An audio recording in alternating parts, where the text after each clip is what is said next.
What is up, everybody? Welcome to another episode of Heavy Water 77. With me, as always, by the way, I'm Jerry. And with me, as always, is my good buddy Joseph. How you doing, man? Doing good. We're back to a Styx album. We are Like we are back to doing we've been sticks. Yeah. wandering in the wilderness for so long. Yes. Today we are doing Edge of the Century from Styx 1990 release. Um, One thing I do know about this album, there was a meeting, I believe, with Tommy and the original members, except Dennis wasn't there. He was working on a solo album or something. So that's why Tommy, I guess, something happened where he wasn't able to rejoin them at this time. But we got a new member, and Joseph, who was that new member, and what do you got on this album? Yeah, so like you said, there's kind of conflicting reports about where the genesis of this album came from. It sounded like by the late 80s, everyone was kind of talking about wanting to get back together. There was a meeting that Tommy was involved in, but I believe that Dennis was in the process of making Boom Child, the album that we talked about last time. And so the schedules didn't work out. And then by the time they did get back together, Damn Yankees had already gotten together, which we'll be talking about next episode. So they brought in Glenn Burtnick as an additional guitar player, singer, songwriter, who surprisingly has a lot to do with this album. He does. He sings on almost half the album and writes on a couple other songs that he doesn't sing on. Right. Um, I was kind of surprised that he had as much to do with this album as he did. But I mean, considering that they wanted another voice in the band, it doesn't surprise me all that much. Um, but yeah, so they get back together. They start laying some stuff down in 89, early 89, actually. April of 89 was when they started recording this, all the way through to mid 1990. Finally comes out on October 9th, 1990. It was recorded at the CRC in Chicago on A&M Records, produced by Dennis. And this was their final album on A&M Records. It's their final album with John Panazzo on drums. And it was a bit of a commercial resurgence for them. The album went to number 63. It went gold, although pretty much because of one song, which we'll talk about here coming up. But I mean, for Styx in 1990, it actually didn't do too bad. I agree. Absolutely. Yeah, it's surprisingly. I mean, Glenn Burtnick, he's got a reputation as a songwriter. Of course, we all know him. He wrote that "Sometimes Love Ain't Enough," the song by Patti Smythe and Don Henley, which was a huge hit back when it came out. Um, I thought he added well to this album. Actually, I gotta be honest with him, kind of a spoiler. I actually kind of enjoyed this album, so looking forward to talking about it. It's got a lot of ballads, of course. The Dennis Young produced album. We'll see how that goes. But let's get started on this. The opening track is, you know what? Styx always has they've had a reputation of letting the new guy take the helm. In the first song, Tommy Shaw, Crystal Ball, of course, and Glenn starts out with the title track, not title track, but the first single and video. Excuse me. Love is the ritual, man. What do you got on this song? All right, so I pressed play on this, and for about 35 seconds, thought I put Hysteria in, and then I realized that I hadn't. I'm joking, of course. I do know this song. This is one of the songs I do know off this album. I had never actually sat down and listened to this entire album before taking notes for this recording. This was one of the songs I did know. I'm very familiar with this song. Of course, it was a decent hit. I believe it went to number 80 on the Billboard charts. It was the first single, like you said, had a pretty regularly rotated video on MTV. Um, Written by Glenn Burtnick and Salvatore Giglio. No clue who that is, but um, yeah, it sounds like Def Leppard, um, especially with the backing vocals, those gang vocals that come in. Hey, I love like it. those. Oh yeah, they work on the song. I think this is Yeah. not a bad song at all. I mean, it's not. I don't think it's a fantastic song, but for what it is, I think it's a decent enough song. Um, it is a good way to open the album. I'll say that it works as an album opening track. Yeah, I mean, for what it is, it's good. It's not. I wouldn't put it in my top 25 stick songs or anything, but it's good for what it is. Yeah. I actually really enjoy this song. Actually, I always have. I like that. that synclavier, synthesizer they use in the beginning. Good poppy vibe to it, but still has that Styx element to it. I never put the Hysteria reference in there before, but I can hear it now that you mentioned it. Glenn's voice, I think, really is really good. Very cool chorus. And I said it before, any songs with na's in it are fucking cool. And this one I think is cool. So I like this song. Um, there's some really cool guitar riffs in this one, man. I think, Yeah. JY is really nailing some cool riffs. And I do like the gang haze. Hey, I don't mind that at all. And that break with the drums in the middle, Yeah. with that, and there you go, and that JY's guitar. I think it sounds good, man. I am impressed with this first song. I love it. So I'm gonna thumbs up to this song. Let's go to the next song, which was the big hit on the album, "Show Me the Way." Yep. This was the one. This was their big comeback hit. Went to number 3 on the Billboard charts. It actually ended up on the year end Hot 100. I think somewhere in the 60s. I think. Um, but this was the big hit. Um, of course, Dennis writing the ballad. Um, I've always had a soft spot for this song just because this was the one song at a young age I knew from this album. It was on the greatest hits. It was the song I knew. My mom always really liked this song. So I've always had a soft spot for this song. It's not the greatest ballad ever written, but I mean, of the ones on this album, it's definitely the best one on this album. Um, and it's a good tune. It's a good tune. I will say I'll definitely take it over a lot of the ballads that Dennis has written the previous 10 years to this. Mhm. Definitely over any of the ballads on Cornerstone. I'll take it over pretty much any of his solo ballads except for Desert Moon, I'll say. But yeah, it's a cool tune. I dig it, and it sounded good live on Return to Paradise. It sounds good live. So yeah, I've always liked this one. Yeah, I mean, what a song, in my opinion. I think this is one of Dennis's best, in my opinion. Big time song associated with the Gulf War, actually, at the time. It became kind of Yeah, like the anthem for it.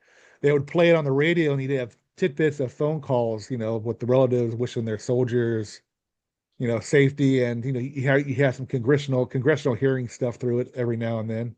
So uh, I always relate to this song with that as well. Um, it's just a beautiful song, man. It's got that really catchy, awesome Styx chorus. It's big, it's beautiful. The vocal delivery from Dennis, I think, is really sincere. I love the acoustic solos. It goes into that killer solo by JY, the electric solo. I love how that, starts out. Um, yeah, this is to me a great Dennis DeYoung written ballad, man. This is, him at his best, I think, as far as his ballad writing. This is actually a top 10 Styx song for me, actually, believe it or not. I love this wow. song so much. Yeah, it is a great tune. And then we go to the next song, which is this is the title track, everybody. Edge of the Century, man. What do you got on it? Yeah, then I do. I will say I'll say it now because we've been talking about this quite a bit on some of the albums we've been covering recently. I don't know about the flow of this album. It flows a little weird, but I also feel like it's kind of like they did it on purpose that way because it goes from Glenn song, Dennis song, Glenn song, Dennis song, Glenn song, Dennis song, JY song, Dennis song. So like it was, and they had to like keep a back and forth pattern. They didn't want to put anything together. So it feels a little weird. There's a kind of a tug and pull of you got a Glenn song and then you got Dennis pulling back this way with a ballad, and then you got a Glenn song and then you got Dennis pulling back this way, and the flow is a little bit weird. But I mean, the songs themselves are pretty decent. I think this is a cool rockin' tune. I do not like the chorus though. I do not like the Living chorus. on the edge of the The edge century. of the I century. I do dig it. not like the chorus at all. But the verses I really like. The instrumentation I really dig. Just that chorus just annoys the hell out of me. I do not like the chorus. Yeah. Yeah, I do like the song and I do like the chorus, man. I think Glenn has a great vocal. Mm-hmm. They did this song on the Brave New World tour. I saw that one. I saw Edge of the Century too, but I can't remember if they did it. But it was a really cool part in the set. It was where Glenn came out in the audience and stuff and started hanging with the people, and you know, that part of it was really fucking cool. He's very interactive in his time with Styx. He's always been interactive with the audience, which is cool. What else? Yeah, I dig this song, man. I love the harmonies in it. Great rhythm section from the Panazzos, man, which you know, we talked about how great their rhythms were in the first four, the Wood and Nickel era albums, man. They kind of took a kind of a lull to be more of a, the arena rock, hit making type of sound. But man, they were a solid rhythm section, man, and they nail it here, I think. I love this, man. We're 3 for 3 so far, in my opinion. So we'll move on to another Dennis ballad. Love at first sight. Yeah, this one was a top 25 hit as well, went to number 25. Another Dennis ballad. I'm not necessarily a fan of this one. This one feels like a much more of a generic ballad, not the most generic ballad on the album. We'll get to that one, but I feel like we're already. It's the second Dennis song and it's the second ballad already. I'm just kind of like, okay, it's it, it's kind of what I would expect, but also Dennis showed on the last couple albums that he could do more than ballads, and so I kind of hate that he feels like, okay, I'm back in Styx now. Three of my five songs on this album are ballads. Well, again, I happen to really like this song, man. I think it's a great Dennis ballad. Has that same deep emotional impact as Show Me the Way. Not as impactful as Show Me the Way, but I love it's got a catchy chorus. It's beautifully sung, great harmonies. I mean, the guitar riffs are few and far between, but there are some cool guitar stuff in there, which I dig. And I love that change in the bridge, man. I think it sounds really good. And Glenn's harmony with Dennis, I think, sounds really good as well. I mean, they sound all three of them sound good together when they sing. So that's another plus for this lineup. And we're 4 for 4 so far. I'm loving this album. So we'll go with the next track, All in a Day's Work. For the first couple, like for the first like 15 seconds, I thought, wait, I thought Tommy wasn't on this album. At the beginning, especially, Glenn's voice sounds very much like Tommy Yeah. on this song. Just this song, not the other songs he sings on, just this one. But it sounds very Tommy-ish, and of course, with the acoustic and everything, like it is very much a Tommy song. And I don't know if it was on purpose or not. I mean, you'd almost think it kind of had to be a little bit on purpose, but I think he does a good job with it. I mean, it's not going to be a Tommy Shaw acoustic song, but I think he does a really good job with it. I really like this song. I think there's really good lyrics. I think Glenn sings it very well, and I think it's a good acoustic song. Which, I mean, how long have we been talking about missing that in the albums we've been reviewing? We needed a good acoustic song lately. Yeah. Yeah, I mean, keeping it going, in my opinion. I do love the acoustic riff and I love the vocals. Really cool harmonies. And the cool thing about Glenn is you just said it is he's not trying to be Tommy, but at the same time, added that vibe with the song, especially, as it is written by co-written with Dennis, so I don't know if they tried to go that way or not. I do not know. But we are Tommy Shaw Net Swingers. Um, uh, it's a good song, man. It's just a cool song you bring your acoustic guitar to at the campfire and just jam with. So I dig it, man. It's album's kicking some ass so far, man. It's on fire. So we move to the next track, which is written by somebody who's a singer in a children's band, I think, or something like that. And that song is Not Dead Yet. Yeah, I like this one. It has like a kind of a cool like Chuck Berry, Chubby Checker kind of throwback kind of feel to it. It feels like it's one of the it feels like it's in that kind of a vein. The lyrics are a little bit whatever, but I think Dennis sounds really great on it. And I think overall, I think it's a really cool song. I really do dig this one. Yeah, I do too. I mean, I think Dennis, you know, does a really good job with a cool like 12 bar blue, Mm-hmm. rock and roll song. It's different, from everything we've heard so far, which I like. His vocal was, kind of down and dirty in this one, which I like. Great harmonies. It's just a. Fun song, man. Fucking A, welcome back, Styx, man. Absolutely. So let's move on to the next song, World Tonight. Yeah, this is a decent bluesy rockin' tune. I think of the four Glenn songs, I think this is probably the most generic one, I'd say. Um, not bad at all. I do think it's a cool tune. It has some cool bluesy vibes. The guitar is really good on it. Has the harmonica coming in, which I believe it was the same harmonica player that's been playing on Dennis's solo albums. Howard Levy, I think. Um, so you kind of have that element coming in. Yeah, I think it's a pretty cool tune. I'd probably say of the Glenn songs, it's probably my least favorite of the four, but it's still a pretty cool tune. I feel the same exact way, man. I mean, I do love, the acoustic guitar playing in Styx. I think it's awesome. But this is probably the first chink in the armor for me as well. I mean, it's not awful, like you said. Again, it's a different approach musically. I think Glenn, like you said, is really fitting in well with the band, but it's just not as good as the previous tracks. But I would call it killer filler. You know what I mean? It's like it's not the best, Yeah, but not the worst. So I'll take it.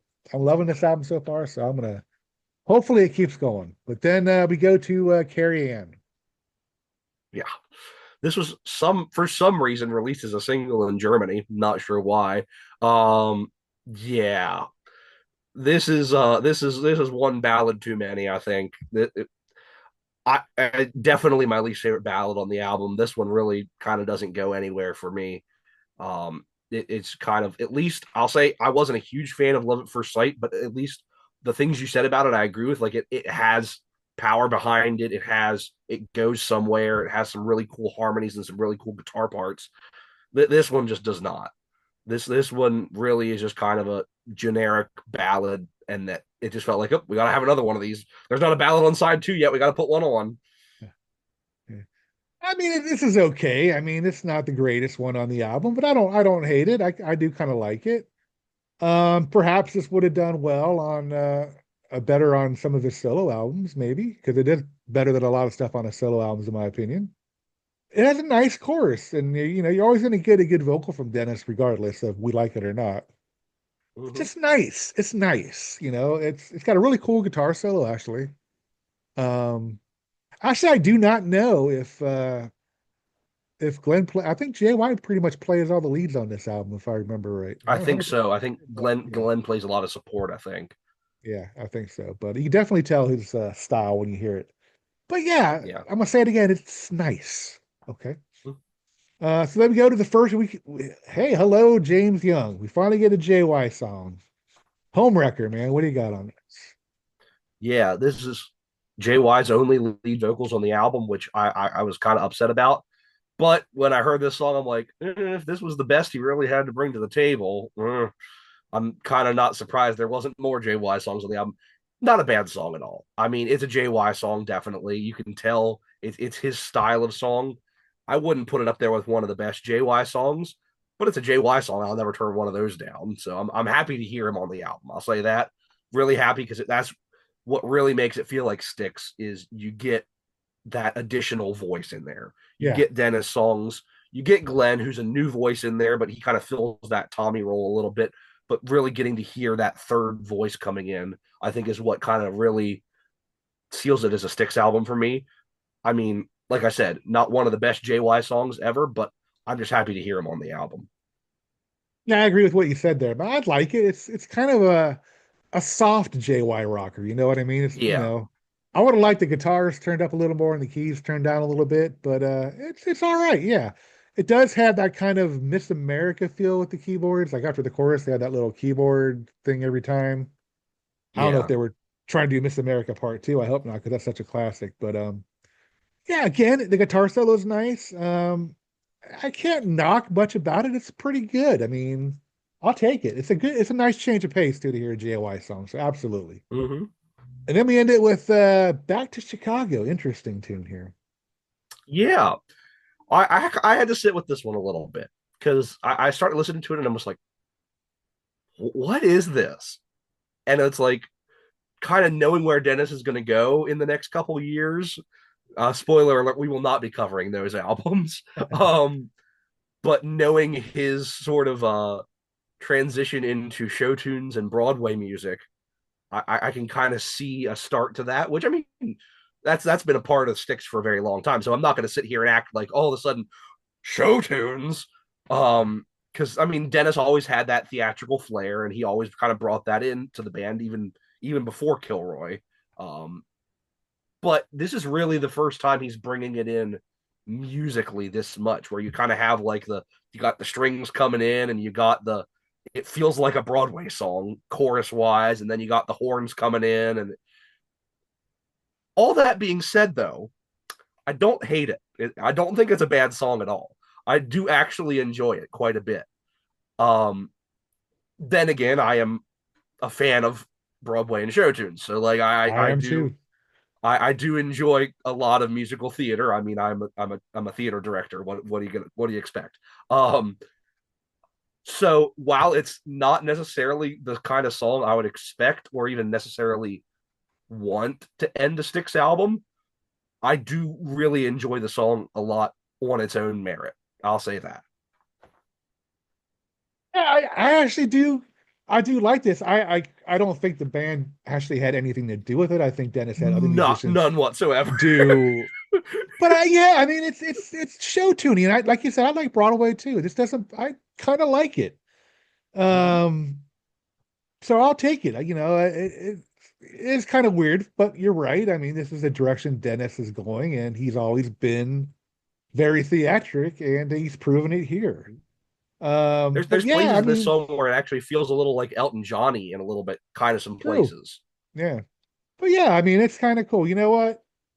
I'm digging this album, man. So I'm gonna say it's ending on a high. Not, I wouldn't say a high note, but a decent note. Let's just say that. Okay, Mm-hmm. I dig it. Yeah, I mean, I thought this was a pretty good comeback for the band Styx. I mean, it would have been Yeah. cool if the original lineup made came up, but Glenn filled in pretty nicely. It just wasn't 1990. Just wasn't the good scene for Styx. You know what I mean? It really wasn't. I mean, even with No, Tommy in the and band, then I don't yeah. know where it would have, because if Tommy would have came back that time, there probably would have been no damn Yankees, Yeah. and it probably And would it have been wasn't even interesting. necessarily the band's fault that it didn't go well for them because the A&M got bought out. Yeah. So they got dropped. So it wasn't even their fault. I mean, the album, like we said, the album did pretty well for them. The tour did pretty well for them in 90 and 91. But it was just I mean, everyone knows 1991, what Yeah. happens. I don't think Yeah. any band was going to survive that, especially on a label like A&M that was already Right. fraught enough to begin with, much less than getting bought out and the new overlords not giving a two shits in the sand about Styx. Yeah. And if it weren't for what we're going to talk about in a couple episodes with the greatest hits album and then everything that happened after that, I don't even know if Styx would have really done much beyond that because Right. I think really it was the live market that kept the band going. And we'll see that, I think, when we cover Return to Paradise and all that stuff that what over the course of between 1991 and 2016 they put out two albums in Yeah. 15 years. I'm sorry, Big Bang Theory. 25 years. Well, In Big Bang Theory 25 is years more they of put a out, cover album. yeah, well, no, okay, two and a half. Then we'll count two and a half There you because go. Brave Okay. New World, Cyclorama, and the covers album. I didn't even think about the covers album. Yeah. um so I mean it's really we'll be talking, I think, a lot about live, how the band really kind of kept it going there. And it wasn't because of labels anymore, because, I mean, there was CMC wasn't going to do anything for him in the late 90s, No. for God's sake. And then wherever they were in the early 2000s. So, I mean, I think they were in a bad spot in the early 90s just because of the music industry. And Yeah. this could have been the biggest album in the world. I don't think they would have survived it just because of what label Right. they were on. Yeah. It was just the way it was. I wanted to ask you, just as someone who was there, what was your kind of experience when this album came out? Was there buzz for it?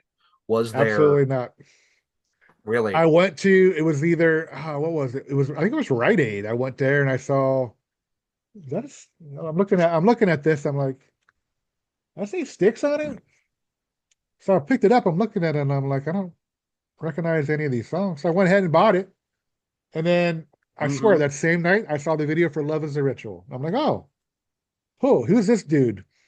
And I read in the thing, oh, Glenn Burtnick. Okay, I do know him. He's a songwriter. And I was like, cool. I mean, I was happy for it. I got to see one of my favorite bands get back together, well, kind of. And I went and saw this tour live. And one thing about Styx, you can some of their you can talk bad about some of their studio stuff if you want, but they will bring it live. They are an exceptionally great live band, and they were really good on this tour. It was a small theater in South Florida, Sunrise Musical Theater. It was weird because they played one night there, and one I think they moved up to Tampa and came back for another night in the same place. It was weird how they did that. I saw the second night, and it was really fucking good, man. I mean, there were some people that weren't as receptive of Glenn. I saw some salutes in the air, but I enjoyed the show, so I have no problem, with Glenn being It's entertained. funny enough. I think people were more receptive of Glenn when he came back than when he was in the band in the first Pretty place. much, yeah, yep, Because I think it was well. Then also there was a different person on stage for them to hate at that point. So true, yeah. But yeah, I mean, then Show Me the Way came out. That took off. That was all over the radio. We mentioned the Gulf War happened, and it was, kind of helped its popularity. So yeah, I mean, like I said, there was zero buzz for it. I mean, yeah, except that's for, sad. there really wasn't. And but I was happy as a diehard Six fan to see it, so I had no qualms with it. But look at some of the ratings here, and of course, they're not going to be very good. All Music gave it a 2 out of 5. Entertainment Weekly gave it a C, and our favorite Rolling Stone magazine gave it a 1 out of 5. Ooh, So not very well received with the critics, but we always say F the critics, man. Right? So yeah. And like you said, I did actually really enjoy this album quite a bit. yeah, Um, like I said, this is one I hadn't really had much experience with aside from the singles. So this was really a lot of new listening for me, and there was only really a song or two that I didn't like. yeah, And I will say my biggest complaint about the album, not even necessarily the songs, it doesn't feel like a united sound. That's my big thing. Is that oh, in the 70s, especially I mean a band that put out so many kind of concept albums, even loose concept albums like Grand Illusion, Pieces of Eight, there's such a unified sound across those albums that it feels like an album. You're listening to it, you listen to something like Grand Illusion or Paradise Theater, and you're listening to this album experience. And this does not feel like that. This yeah. feels like singles and some other stuff placed in a very haphazard way. Like I said, it feels like, okay, here's a Glenn song. Now here's a Dennis song. Now here's a Glenn song. Now here's a Dennis song. Oh, JY. Um, and it doesn't feel like it was necessarily planned in the same kind of thoughtful way that Styx used to plan out albums. Mhm. And I feel like I think that hurts the album in a way, even though the songs themselves are generally pretty good. Like I said, there was only really a song or two that I'm like, not a fan of this. But I just feel like it didn't feel unified. It felt kind of like it didn't have a sound to it. Yeah. Yeah, I remember the talk show circuit. They were all over it when this came out. And they always have Dennis and Glenn sitting on. They wouldn't have JY the Panachos. I don't think they really minded that, but so it was like, and they seemed like they were enjoying themselves. You would hear Dennis talking to JY off camera, and they seemed like they were having a good time. So at least maybe the live aspect they were more united than they were in the studio. But I hear what you're saying about the studio. It sounds like I wouldn't say like Psycho Circus from Kiss, where No, I mean they all played on it, but yeah, but yeah, I mean, even just like the sound of the songs, like there's not like a unified like sound. Like it just okay, it feels like there's like so like it feels like the Dennis songs could be on even the rockier ones could be on a Dennis solo album. And here's Glenn coming in, bringing his own sound into the band that doesn't necessarily. It sounds like Styx in some points, but also it doesn't necessarily fit 100% with what the rest of the album's doing. So that even though the songs themselves are all pretty good, it doesn't really congeal into like a unified product. got it. And all right, everybody, that is our review of Edge of the Century. We got a couple more albums to talk about before we get to some more Styx. But as I said at the beginning, it's nice to actually talk about Styx as a band. So I think me and Joe both agree that we like this album. So I hope you Yep. all enjoy this show. If you like it, let us know in the comments. And thank you all who have have liked, subscribed, and shared and watched our videos, and Yeah. we We've appreciate gotten a you. lot of And we just put out our review of Boom Child recently, and we've been getting a lot of comments on that one, more than we usually have. Within the first day or so, we've gotten probably close to 10 or so comments on yeah, it already, and people are really engaging with it. And I was really, really happy to see that. People yeah, really talking about their experience with that album, people leaving some really good comments. I was really, really happy to see that. And I thank you all for engaging with everything like that. yeah. We will be back. We're kind of branching out for our next one. We're going to do the Damn Yankees' first album, which we all know is Tommy Shaw's band, and looking forward to that one. I don't know if we're going to have a guest on that or not. I don't know. We'll